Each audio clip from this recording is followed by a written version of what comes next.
Sunny Clearwater, Florida. What we're doing is we're preparing some plumbing here, and Kurt here is going to go ahead and give you a short explanation on how to do this and be successful. Okay, first we prime the PVC pipe with the primer, and we prime the inside of the fitting.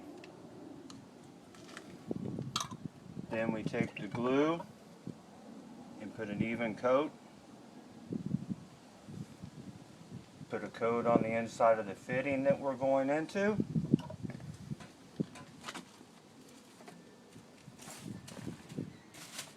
And then we push in and do about a quarter of a turn to make sure that the glue joint is sealed.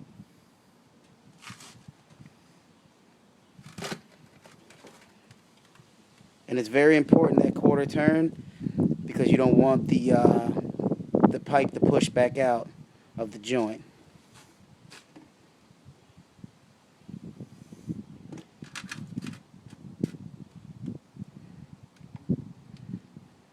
Now, if you have any questions, you can contact us at 727-410-5134. You can also find us on Facebook at Detail Dan 34. Also, you can visit us online at www.atyourservice34.com. Once again, that's Kurt Coring with your basic info to be successful in repairing your pool plumbing or any plumbing.